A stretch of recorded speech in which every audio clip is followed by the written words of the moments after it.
Number one, Azane Kaka number one. Bonjour et bienvenue à tous. Il existe plusieurs énormes créatures insaisissables que personne n'a jamais vues, qui sont des prédateurs aux dents géantes qui essaieront sûrement de vous manger si vous les croisez un jour. Dans la vidéo d'aujourd'hui, nous vous parlerons de 8 créatures que des plongeurs ont croisées. Soyez prudents la prochaine fois que vous irez nager. Mais comme d'habitude, avant de nous lancer, voici la question du jour. Je traverse tout Paris sans sortir de mon lit. De quoi s'agit-il? Répondez dans les commentaires et restez avec nous pour découvrir la bonne réponse. Et maintenant, enfilez vos lunettes de plongée, on va explorer le bleu des océans.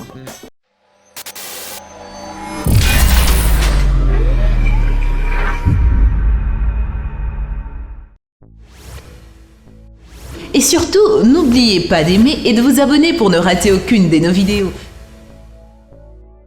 Numéro 7. Le pyrosome géant. Le pyrosome géant est connu comme la licorne de la mer parce que son existence est bien connue, mais peu de gens ont pu la voir de près, et encore moins la photographier ou la filmer. Pourtant, c'est exactement ce qui s'est passé au large des côtes tanzaniennes en août 2013. Pour ceux qui ne savent pas ce que sont les pyrosomes, ce sont des tuniciers coloniaux qui flottent librement. Ils vivent généralement dans les couches supérieures de la haute mer, dans les mers chaudes, bien que certains puissent se trouver à des profondeurs plus importantes. Les pyrosomes sont cylindriques ou coniques pouvant atteindre 18 mètres de long, avec des colonies composées de centaines de milliers d'individus connus sous le nom de zooïdes. Et vous pensez peut-être, mais si ce sont tous des individus, comment peuvent-ils former un corps singulier comme celui-ci? C'est parce que tous les individus sont développés ensemble dans une tunique gélatineuse. Et c'est ce que les plongeurs voient s'ils ont la chance de rencontrer la créature, ce qui est une autre raison pour laquelle elle est connue sous le nom de licorne des mers, car elle ne ressemble en rien à ce qu'il y a dehors, étant donné sa forme gélatineuse et sa façon de se déplacer. Bien qu'il soit composé de nombreux organismes, comme l'ont constaté le plongeur et d'autres, il ne se déplace pas librement de lui-même comme on pourrait s'y attendre. Il est plutôt poussé par les courants et les marées des eaux dans lesquelles il se trouve. Celui que les plongeurs ont trouvé au large de la Tanzanie, à la recherche d'une eau riche en plancton, car c'est ce qu'ils mangent, les zooïdes étant des filtreurs. Cela signifie qu'ils aspirent l'eau en eux et filtrent ce dont ils ont besoin pour se nourrir et ce dont ils peuvent se débarrasser. Les pyrosomes géants sont également connus comme l'une des rares créatures qui ont une bioluminescence naturelle, c'est-à-dire qu'ils peuvent briller dans les eaux, habituellement d'un bleu éclatant. Numéro 6. Le poisson lune géant. En 2015, au large des côtes portugaises, certains plongeurs ont eu un choc car ils ont vu un poisson assez gros dans les eaux. Mais ce n'était pas un requin ou quelque chose comme ça. C'était un poisson lune géant qui était apparemment si gros qu'il éclipsait les grands requins blancs qui l'entouraient. Ce poisson lune particulier est connu pour faire partie de la famille appelée Molidés ou le poisson lune de l'océan. Ils sont réputés pour leur corps massif et sont appelés les plus gros des poissons osseux. Ils peuvent atteindre une longueur de 4,5 mètres et peser plus de 2 tonnes, ce qui confirme que les plongeurs n'ont pas exagéré lorsqu'ils ont fait leur comparaison avec le grand requin blanc. En effet, les photos et les vidéos ont montré que les poissons lune géants qui a été trouvé a en fait une bouche assez grande pour avaler les plongeurs en entier, mais qu'ils n'avaient aucune envie de le faire. Principalement parce que c'est un poisson inoffensif qui ne mange généralement que des méduses. De plus, c'est une créature curieuse et les plongeurs pouvaient nager autour d'elle tant qu'il ne faisait pas de mal, ce qu'ils n'ont bien sûr pas fait. Ils ont simplement filmé le poisson géant avec l'équipement dont ils disposaient et l'ont laissé faire. L'un des aspects les plus curieux du poisson lune géant est que lorsqu'il le veut, il remonte à la surface de l'océan et prend des bains de soleil, ce qui explique en partie son nom. Pourtant, juste après, il descend dans les profondeurs de l'océan pour se nourrir. Numéro 5. Le mérou goliath de l'Atlantique. Le mérou goliath de l'Atlantique est une espèce de poisson que l'on trouve dans les zones d'eau généralement tropicales proches de la surface. Et ils préfèrent vivre dans des zones comme les récifs coralliens, les récifs artificiels et partout ailleurs où ils peuvent trouver une bonne cachette pour se procurer des proies. Leur nom est exact car ils peuvent atteindre une longueur de 2,5 mètres. Et étant donné leur nature de prédateurs, cela signifie que les gens ne doivent pas les embêter lorsqu'ils les voient. Malheureusement, un plongeur l'a fait et a reçu une dure leçon. Le plongeur Arif Saber était avec sa femme au large des côtes de Floride et faisait de la pêche au harpon. Bien sûr, il a attrapé un poisson avec sa lance que sa femme a filmé. Cependant, alors qu'il célébrait la prise, un mérou Goliath de l'Atlantique est soudainement apparu et s'est approché du plongeur, nageant même à côté de lui et tournant autour de lui pour qu'il puisse le regarder droit dans les yeux. Saber s'est dirigé vers la surface, sa femme filmant tout l'événement alors qu'il remontait à la surface, bien que le mérou l'ait suivi. Apparemment, Saber pensait qu'il était juste curieux à propos de sa prise et qu'il n'allait rien faire. Mais il avait tort. Le mérou Goliath de l'Atlantique s'est élancé, a attrapé la nageoire du plongeur et l'a arraché de son pied. Puis le mérou s'est précipité en avant et a attrapé le poisson et le harpon. Une fois qu'il l'a fait, il a tourné et nagé en laissant le plongeur seul.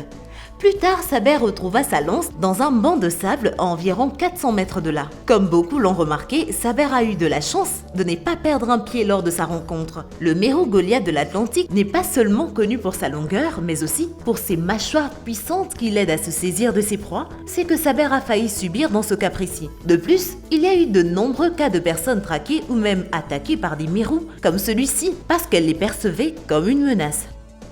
Numéro 4, le requin-baleine. Fidèle à son homonyme, le requin-baleine est une créature massive des océans. En fait, c'est la plus grande espèce de requin vivant dans le monde aujourd'hui et le plus grand poisson des océans. La plus grande enregistrée est celle de 18,8 mètres. On pourrait penser que cela en ferait un gros monstre, mais c'est tout le contraire. Tout comme la baleine dans son nom. C'est une créature très docile. Plus que cela, il s'agit d'un filtreur qui ne mange pas la plus petite des créatures et leur prend les nutriments. Il s'agit d'un filtreur qui ne mange que la plus petite des créatures et leur prend les nutriments dont elles ont besoin pour survivre. Pour ainsi dire, sans manger beaucoup, il se contente d'ouvrir la bouche et de laisser entrer les créatures, pour ainsi dire. Le requin-baleine est si calme qu'il laisse les humains s'approcher de lui et nager avec lui sans même se détourner. Mais dans un cas très rare, en septembre 2012, quelque chose de très différent s'est produit. Cela n'a pas été entièrement expliqué. Comme on l'a vu, les plongeurs aiment nager avec les requins-baleines car ce sont des créatures très dociles. Et dans ce cas, c'est ce qui s'est passé pour commencer. 3 plongeurs ont trouvé un groupe de requins-baleines qui étaient plus qu'heureux de les laisser nager à leur côté. L'un d'eux avait une caméra et a tout filmé. Mais le problème était qu'un des requins-baleines s'est retourné et a remarqué la caméra et a commencé à nager vers elle. Et quand il l'a fait, il a ouvert la bouche presque comme s'il voulait manger l'appareil photo. Il ne l'a pas fait, mais après être passé devant ce plongeur, il s'est dirigé vers un autre plongeur et cette fois, il n'a pas cessé de les poursuivre. Habituellement, cela serait considéré comme un jeu, sauf que chaque fois que le requin-baleine s'approche du plongeur, il ouvrait la bouche et aspirait de l'eau comme s'il était prêt à avaler le plongeur. Ce jeu du chat et de la souris s'est déroulé en plusieurs passages, car le plongeur, clairement paniqué, essayait de s'échapper du requin-baleine, mais celui-ci continuait de le poursuivre et essayait de l'avaler. L'attaque a finalement cessé, et les plongeurs ont remarqué qu'ils avaient l'impression que les requins-baleines jouaient avec eux, parce qu'il a vu les bulles qui en sortaient et a pensé que c'était amusant ou quelque chose comme ça. Les plongeurs doivent cependant être reconnaissants que les requins-baleines sont naturellement lents, car s'il s'agissait d'une autre espèce de requin, ils n'auraient probablement pas eu cette chance. Numéro 3, le calmar géant. Il était une fois, le calmar géant était considéré comme un mythe ou un canular, principalement parce que les seuls que nous avions jamais vus étaient dans des histoires de marins. C'est ainsi que nous avons obtenu la légende du kraken, et certains d'entre eux ont échoué sur le rivage. Cependant, avec l'essor de la technologie, de nombreux récits de plongeurs et de nageurs et d'autres personnes rencontrant ces créatures vivantes et sur leur propre terrain ont vu le jour. Comme une histoire qui vient du Japon, près du Japon, il y a une tranchée dans l'océan. Les calamars géants aiment y vivre parce que c'est sombre et à l'écart des autres créatures et que les eaux y sont agréables.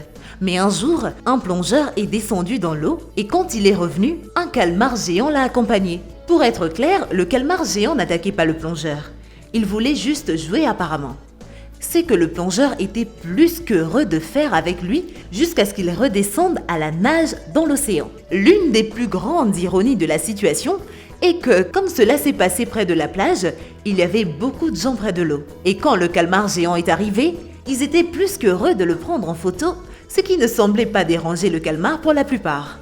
Ce n'est pas le genre de comportement que l'on attendrait d'une créature des profondeurs, mais d'après les photos, c'était une sorte de jeune calmar et qui voulait probablement voir ce qu'étaient les humains et le plongeur ce qui est agréable mais aussi chanceux. Les calamars géants sont connus pour nuire aux humains qui s'approchent trop près et leur taille qui peut atteindre plus de 9 mètres de long est plus que suffisante pour tuer diverses choses, y compris des personnes. Numéro 2.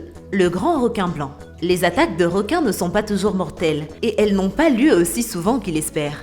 Cependant, elles se produisent. Et comme Tyler McQuillan était plus qu'heureux de le constater, ils peuvent devenir assez dangereux très rapidement. Il était au large des côtes de Californie, près de Santa Barbara, avec ses amis faisant de la pêche au harpon. Ce faisant, il a cependant ressenti un impact qui lui a fait perdre sa lance. Quand il l'a senti, il a pensé que ses amis étaient venus pour lui faire une farce. Mais en regardant autour de lui, il s'est retrouvé face à un grand requin blanc. De plus, son pied qui avait perdu sa nageoire était en fait blessé, ce qui aggravait encore la situation. L'impact qui lui a fait mal au pied lui a également fait perdre son pistolet lanceur. Il a donc dû aller nager pour le récupérer tout en esquivant le requin. Et puis utiliser le pistolet lanceur pour se défendre et s'assurer que le requin n'a pas essayé de le tuer. Il a dû la frapper plusieurs fois avec le bout de la lance elle-même pour que le requin le laisse tranquille. Au final, McQuillan s'en est mieux sorti que la plupart des autres et n'a eu que 2 orteils cassés. Ce qui l'a sauvé, c'est sans aucun doute le pistolet lanceur, car les grands requins blancs ont l'une des plus puissantes forces de morsure du monde entier et auraient simplement déchiré sa combinaison de plongée si on lui en avait donné l'occasion. Heureusement, cela ne s'est pas produit. Dans ce cas, McQuillan a dit qu'une fois guéri de ses blessures, il irait se remettre à l'eau. Certains n'apprendront jamais. Numéro 1. Le dauphin. Il y a beaucoup d'histoires de dauphins qui sauvent des vies humaines. Mais pour un plongeur nommé Keller Larosse, c'était l'inverse car il menait un groupe de plongeurs en tournée pour voir des raies manta à Hawaï quand tout à coup, ils ont entendu un bruit. Tout d'un coup, il a entendu un fort grincement et s'est retourné. Le dauphin était littéralement à 1 mètre derrière lui. Larosse a dit qu'il avait nagé jusqu'à lui. Le dauphin a attiré l'attention de tous, y compris celle d'un caméraman qui était sur place pour la tourner. Mais ce qui les rendra curieux, c'est que le dauphin a continué à nager autour d'eux comme pour attirer leur attention alors que Larosse regardait de plus près. Il a remarqué que le dauphin était accroché à une ligne de pêche, ce qui signifie qu'il a été blessé. Et il savait que les plongeurs pourraient peut-être l'aider. J'ai dit « Viens ici » et il a nagé jusqu'à moi, raconte Keller. J'ai tendu la main et j'ai pu sortir l'hameçon de sa nageoire pectorale gauche. Le fil de pêche est passé de sa bouche à l'hameçon jusqu'à la nageoire pectorale gauche, puis a été enroulé tout au long de la nageoire pectorale et s'est déroulé sur le côté de l'animal. Après avoir libéré le dauphin, il est parti et ne l'a plus jamais revu. Mais l'acte a été fait, et c'est ce qui comptait pour Larosse. C'est une grande joie de pouvoir aider un animal qui sait clairement ce qui se passe. Et voilà, c'est tout pour la vidéo d'aujourd'hui. Nous espérons que la vidéo vous a plu. Avant de nous quitter, la réponse à la question du jour, c'est la Seine. Eh bien, merci d'avoir suivi cette vidéo et surtout, n'oubliez pas d'aimer et de vous abonner pour ne rater aucune de nos vidéos. Quant à moi, je vous dis bye bye.